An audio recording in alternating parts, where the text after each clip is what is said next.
वहीं UP police की हिरासत में आतंकियों के मददगार 4 एटीएस की हिरासत में आ गए हैं। एटीएस ने लखनऊ से शकील और मुस्तकिम को पकड़ा है। कानपुर से लईक और अफाक को भी पुलिस ने हिरासत में लिया है। चारों पर हथियार और बारूद देने का आरोप है। यूपी पुलिस की हिरासत में हैं ये चारों आतंकी। आतंकियों के 4 मददगार अब एटीएस की गिरफ्त में, एटीएस की हिरासत में हैं। कानपुर के लईक और अफाक को पुलिस ने हिरासत में लिया है। चारों पर हथियार देने और बारूद देने का आरोप है।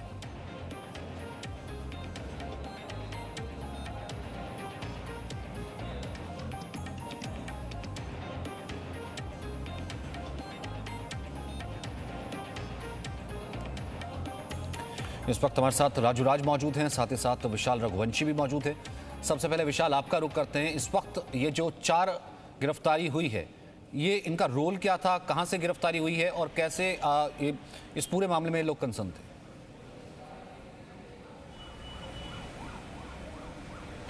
देखिए, यूपी एटीएस ने 3 दिन पहले जो ऑपरेशन किया था, उस ऑपरेशन में 2 गिरफ्तारियां हुई थी, जिसमें मिनास था और मुशीर था। इनसे ही ये एटीएस लगातार पूछताछ कर रही है, चूँकि 14 दिन की रिमांड पर हैं ये लोग, और इन्हीं पूछताछ में शकील का नाम सामने आया था। ये भी बताया जा रहा है कि शकील जो है वो असलहा सप्लायर था और उसी ने ही कानपुर से असलहा इन लोगों को दिलाया था। फिलहाल यूपी एटीएस अभी शकील को हिरासत में लेकर पूछताछ कर रही है। तमाम और भी एविडेंस जो है वो जुटा रही है। ये भी बात मालूम चल पाई है कि जो मुशीर था और जो शकील है, ये दोनों ई रिक्शा चलाते थे और ये दोनों ही मिनास से उसकी दुकान पर, जो बैटरी ई रिक्शा की बैटरी की दुकान है, उस वहाँ पर मुलाकात हुई थी। वहाँ पर मिनास ने इन दोनों से मुलाकात करने के बाद इनके घर की माली हालत जानते हुए इनको आतंक की तरफ जो है आने के लिए कहा और आतंक के रास्ते पर फिलहाल इन दोनों को ले गया। इसके साथ साथ कानपुर से भी कई तरह के जो एविडेंस हैं वो यूपी एटीएस को मिले थे, जिसके बाद यूपी एटीएस ने कई लोगों को हिरासत में लेकर पूछताछ की है। इसके साथ ही 3 महिलाएं जो हैं वो भी यूपी एटीएस की रडार पर हैं, जिनको मानव बम बनाने की तैयारी की जा रही थी। इस तरह के सूत्र जो है वो जानकारी दे रहे हैं। इसके साथ ही यूपी एटीएस अब तमाम जो जानकारियाँ हैं वो भी इकट्ठा कर रही है, जिसके तहत ये मालूम चल रहा है कि मूसा और जो तौहीद है, ये लखनऊ आने वाले थे और बकरीद से पहले किसी धार्मिक जगह पे, मंदिर के आसपास की जगहों पर एक बड़ा विस्फोट जो है वो करने की प्लानिंग थी। समय और दिन ये तय करना था इन दोनों को। हालांकि उससे पहले ही यूपी एटीएस ने जो मुशीर और मिनास की जो गिरफ्तारी कर दी, तो ऐसे में उनके मंसूबों पर पानी फेर दिया। इसके साथ ही यूपी एटीएस को इस बात की भी जानकारी हासिल हुई है कि ये लोग ई रिक्शा के जरिए बड़े ब्लास्ट की योजना बना रहे थे तमाम जगहों पर, चूँकि ई रिक्शा बड़े ईजी अवेलेबल रहते हैं और इसके साथ साथ ई रिक्शा पर किसी का शक नहीं जाता है। तो ऐसे में भीड़ भाड़ वाली जगह पर ई रिक्शा को ले जाकर वहाँ पर ब्लास्ट करना और सीरियल ब्लास्ट करना, यानी कि एक-एक करके जो है पूरे मॉड्यूल पर जो है शिकंजा कसा जा रहा है। राजूराज, ये वही गिरफ्तारी है जो जिन आतंकियों से जो है नक्शे बरामद हुए थे, धार्मिक स्थलों पर अटैक करने की उनकी साजिश थी, और ये उन्हीं से ही ये 4 जो फिलहाल गिरफ्तारी हुई है, ये उन्हीं को बारूद और जो बाकी साजो सामान मुहैया कराने के इनके ऊपर आरोप है। देखिए सचिन, इस पूरे मामले में एटीएस की जांच जैसे जैसे आगे बढ़ रही है और इन 2 आतंकवादियों को से पूछताछ के बाद जो तमाम चीज़ें खुलासा हो गया। सबसे महत्वपूर्ण बात है कि तौहीद और मूसा नाम का जो आतंकी था, जो कश्मीर में अलकायदा का कमांडर था, इसके आने पर ये वहाँ पर राता तारीख तय करता और उसके बाद बकरीद का टाइम रखा गया था। उस समय कहीं आतंकी हमले की बड़े फिराक में था, तो उसके ज़रिए ये तय होना था, लेकिन उससे पहले जांच एजेंसियों ने इसका खुलासा कर दिया गया और आतंकियों के जो मंसूबे थे उस पर पानी फिर गया। दूसरी सबसे महत्वपूर्ण बात है कि जब मुर्शीद और मुस्तकीम से जब पूछताछ हुई और पूछताछ के बाद तमाम जो खुलासे हुए कि इनके पास तमाम धार्मिक जगहों के, चाहे वो काशी हो, अयोध्या हो, मथुरा हो, तमाम जगहों पे जो आतंकी गतिविधियों के अंजाम थे उसके नक्शे मिलावे थे, तो वो कहीं ना कहीं एक दूसरे को कड़ियों को जोड़ता है। बकरीद का समय रखने का पीछे मकसद था कि कैसे धार्मिक सौहार्द को बढ़ाए, धार्मिक सौहार्द को कैसे बिगाड़ा जाए, ये सबसे महत्वपूर्ण मुद्दा था। क्योंकि अब बकरीद के समय मंदिर के पास धमाका करके ये मैसेज देने की कोशिश की जा रही थी, लेकिन वो कामयाब नहीं। इसमें कुछ और नेताओं का भी नाम सामने आ रहा है, कानपुर से जुड़े हुए हैं। एक बिल्डर का नाम है, CA NRC के टाइम पे पे उन्होंने भी विरोध जताया था। उनके प्रॉपर्टी के बारे में एटीएस जांच कर रही है, उनके अकाउंट्स के बारे में जानकारी हासिल कर गई है। दूसरा जो स्लीपर सेल का नेटवर्क था, पूरे उत्तर प्रदेश में कैसे स्लीपर सेल को एक्टिवेट करके आतंकियों की मदद एक तरफ तो यूपी को दहलाने की इतनी बड़ी साजिश थी और उसका पर्दाफाश हुआ, वो नाकाम हुआ है। और कहीं ना कहीं एटीएस को, जिसे कहते हैं कि एटीएस को मुबारक देनी चाहिए, एटीएस को कहना चाहिए कि अच्छा काम किया, लेकिन फिर भी इसको लेकर के राजनीति शुरू हो गई थी कि कुछ लोगों ने एटीएस पर यकीन करने की बजाय उन आतंकियों पर या फिर उन लोगों पर यकीन करना ज्यादा बेहतर समझा था, वो लोग जिनकी गिरफ्तारी हुई है। आगे बढ़ते हैं। उत्तर प्रदेश के नए डीजीपी मुकुल गोयल ने यूपी पुलिस के सोशल मीडिया सेल को और भी ज्यादा अपग्रेड करने के निर्देश दिए हैं। इसको लेकर लखनऊ पुलिस कमिश्नर डी के ठाकुर ने जी मीडिया से बातचीत की। क्या कहा, सुनाते हैं। उत्तर प्रदेश के डीजीपी मुकुल गोयल ने सोशल मीडिया सेल को और बेहतर और अपग्रेड करने के निर्देश दिए हैं। कैसे इसको और ज़्यादा आधुनिक किया जाएगा, इस पर बात करने के लिए डी के ठाकुर साहब हमारे साथ मौजूद हैं, लखनऊ के पुलिस कमिश्नर हैं। सर, नए डीजीपी हैं मुकुल गोयल ने सीधे जो है ध्यान दिया है कि सोशल मीडिया को सेल को बेहतर किया जाए, क्योंकि उसके ज़रिए बहुत ज़्यादा मदद मिल सकती है। कैसे सर उसको और आधुनिक करने वाले हैं?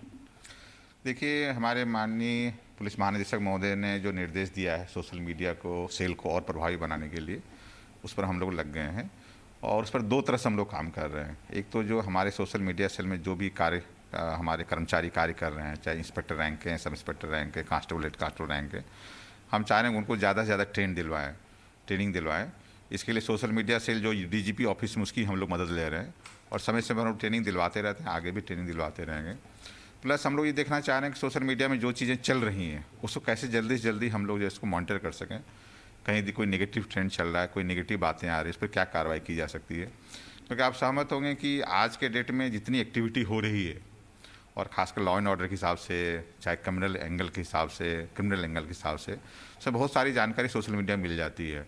बहुत सारी बातें सोशल मीडिया पर भ्रामक अफवाह फैलती हैं, उसका यदि समय से हम लोगों ने संज्ञान ले लिया, समय से खंडन कर लिया, तो शांति व्यवस्था बनाए रखने में काफ़ी मदद मिलती है। तो ऐसे बहुत सारे आयाम हैं जिस पर हमें और भी अच्छे काम करने की ज़रूरत है।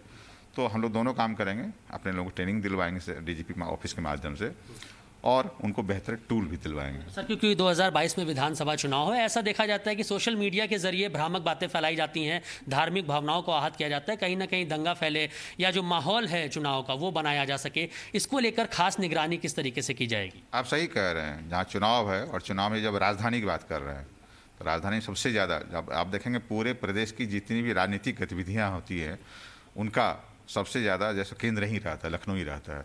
तो उसको ध्यान में रखते हुए हम लोग अपने सोशल मीडिया सेल को और एक्टिव कर रहे हैं। सर, सोशल मीडिया का प्रोज और कॉन्स दोनों है। बहुत लोग इसको गलत चीज़ों के लिए इस्तेमाल करते हैं, और जो यूपी पुलिस है, खासतौर पे लखनऊ कमिश्नरेट पुलिस है, इसका अच्छा इस्तेमाल करके, सर अगर हम आंकड़ों की एक बात करें तो लगभग कितने प्रतिशत ऐसे मामले आते हैं कि सोशल मीडिया के जरिए फ्रॉड हुआ है या दंगा भड़काया गया है, उसको कितनी तेज़ी से सर आप लोग ऑब्जर्व करते हैं और कितनी तेज़ी से उस पर कार्रवाई की जा सकती है? देखिए, सोशल मीडिया में दो तरह की चीज़ें हमारे पास आ रही हैं। बहुत चीज़ इसमें हमको टैग किया जाता है, तो टैग किया जाता है, तत्काल हमारे संज्ञान में आ जाता है, तो उसको तत्काल हम लोग जैसे जहाँ कार्रवाई करने की कार्रवाई करते हैं, जहाँ गलत सूचना देती है उसका हम लोग सही तथ्य सामने लाते हैं, जनता के सामने लाते हैं।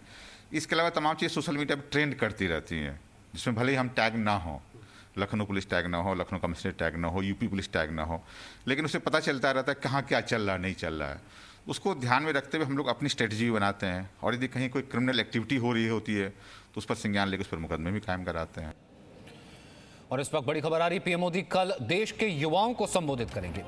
स्किल इंडिया मिशन के 6 साल पूरे हो रहे हैं। डिजिटल माध्यम से प्रधानमंत्री युवाओं को संबोधित करने वाले हैं। स्किल इंडिया मिशन में कल 6 साल पूरे हो रहे हैं। डिजिटल माध्यम से पीएम युवाओं को संबोधित करेंगे। पीएम मोदी कल देश के युवाओं को संबोधित करने वाले। स्किल इंडिया मिशन के 6 साल पूरे होने के मौके पर देश के युवाओं को संबोधित करेंगे। आगे बढ़ता है। यूपी एटीएस ने 2 दिन पहले आतंकियों के इतने बड़े नेटवर्क का पर्दाफाश किया है कि उसे सुनकर आप हैरान हो जाएंगे। टेरर के प्रोफेसर लिंक का खुलासा हुआ है। पता चला कि कानपुर के एक प्रोफेसर से मिन्हाज की करीबी दोस्ती थी। उस प्रोफेसर ने क्या पाठ पढ़ा और क्या पढ़ाया, उसकी जांच अभी चल रही है। लेकिन लखनऊ से पकड़े गए आतंकियों के कई मददगार हैं जो कि टेरर के ओवरग्राउंड वर्कर्स हैं। दूसरा बड़ा खुलासा यह भी है कि यूपी में स्लीपर सेल बनाने के लिए विदेश में बैठे handlers peer to peer messaging app का इस्तेमाल कर रहे हैं। मतलब ऐसा एप्लीकेशन जिसमें सिर्फ 2 लोगों के बीच संदेश का आदान प्रदान होता है। ऐसे एप्लीकेशंस आतंकी ही इस्तेमाल करते हैं।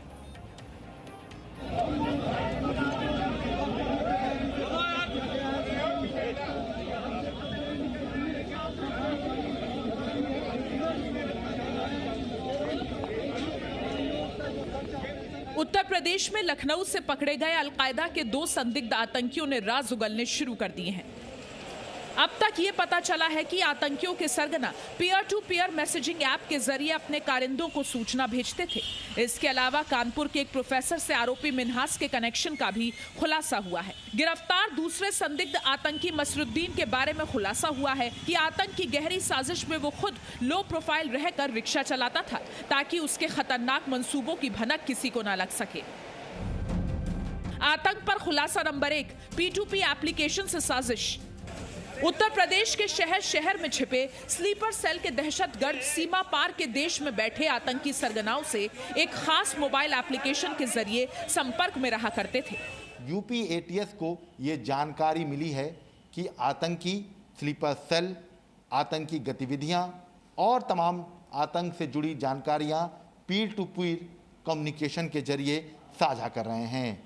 आतंकियों के आका के इशारे पर जो हैंडलर हैं वो पीर टू पीर जो कम्युनिकेशन ऐप है उसके जरिए तमाम संदेश जो हैं वो पहुंचा रहे हैं।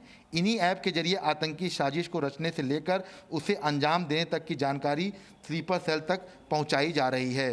क्योंकि स्लीपर सेल से सीधे फ़ोन पर बात नहीं हो पाती है, इसी वजह से इस ऐप का इस्तेमाल किया जा रहा है। आतंक पर खुलासा नंबर 2, आतंक का प्रोफेसर कौन। यूपी को दहलाने वाली साजिश की जांच में बड़ा खुलासा यह हुआ है कि लखनऊ से पकड़े गए मिन्हास और मसरुद्दीन ने पिछले दिनों कानपुर के कई चक्कर लगाए थे। सूत्रों के मुताबिक संदिग्ध आतंकियों के पास से मिली पिस्टल कानपुर के चमनगंज इलाके से ही खरीदी गई थी। आरोपियों को पिस्टल बेचने वाला हिस्ट्री शीटर भी पकड़ा जा चुका है। इसके अलावा खबर है कि कानपुर के CSJMU का एक प्रोफेसर भी संदिग्ध आतंकी मिन्हास के संपर्क में था। इन दोनों के बीच व्हाट्सएप कॉल के जरिए बातचीत के सबूत भी मिले हैं। यह मिन्हास कानपुर में खुद को प्रोफेसर भी बताता था।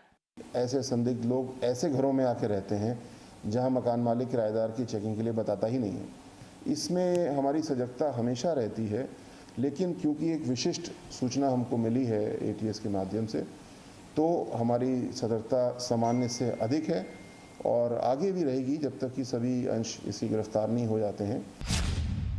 आतंक पर खुलासा नंबर 3, आतंक के लिए देसी funding. Presenting B News app, available on Google Play and App Store. Download it now.